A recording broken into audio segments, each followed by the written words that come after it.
coureurs du futur coureur du 10 km de Montauban. Me revoilà pour d'autres conseils.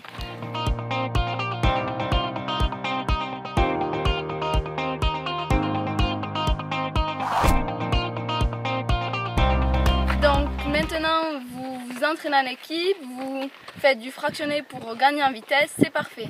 Bon, la course approche à grande vitesse.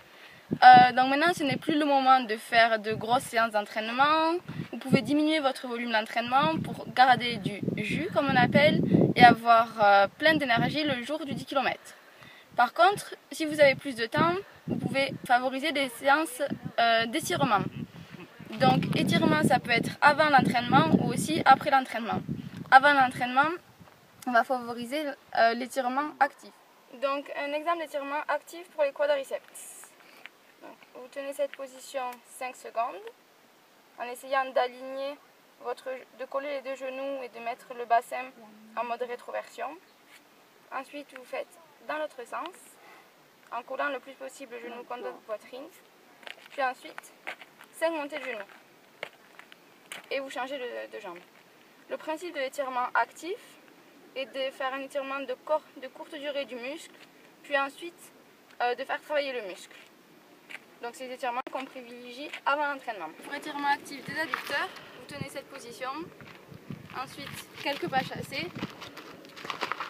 et vous arrivez à l'autre position pour étirer de l'autre côté. 3 fois également.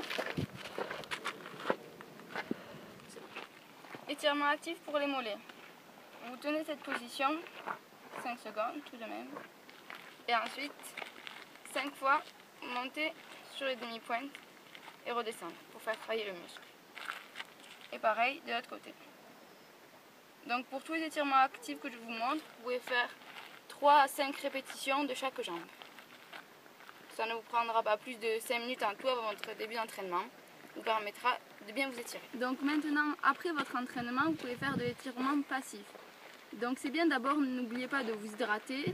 Donc vous buvez, vous faites votre récupération évidemment. Après quelques exemples d'étirement passif. Donc pour vous étirer les fessiers, par exemple, personnellement j'aime beaucoup celui-ci. Très simple. Donc le but est de serrer votre genou contre votre poitrine. Donc voilà, étirement passif, vous pouvez tenir à position plus longtemps. Par exemple 30 secondes ou même 1 minute. Ça ne fait jamais de mal de trop s'étirer.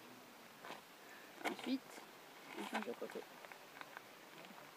N'oubliez pas la respiration, une respiration profonde pendant les étirements passifs est très importante. Donc pour vous étirer le psoas, vous pouvez faire cette position. Donc voilà, le but est de descendre le bassin le plus possible. Vous allez sentir un étirement. Si vous voulez également faire travailler les quadriceps en gardant cette position, vous pouvez essayer d'attraper votre pied tout en gardant le bassin le plus bas possible. C'est un étirement un peu plus intense. Et pour les ischios, vous le connaissez peut-être déjà. On peut faire celui-là où le but est de toucher les mains au sol. Excusez-moi, je ne suis pas vraiment un bon exemple. Je devrais arriver à mettre les mains à plat, mais je manque un peu de flexibilité. Je devrais m'entraîner plus. Ok, donc je vous souhaite une bonne fin de préparation. Voilà, vous avez quelques idées d'étirements à rajouter dans votre séance. Et je vous dis à bientôt pour un dernier conseil la veille de votre course.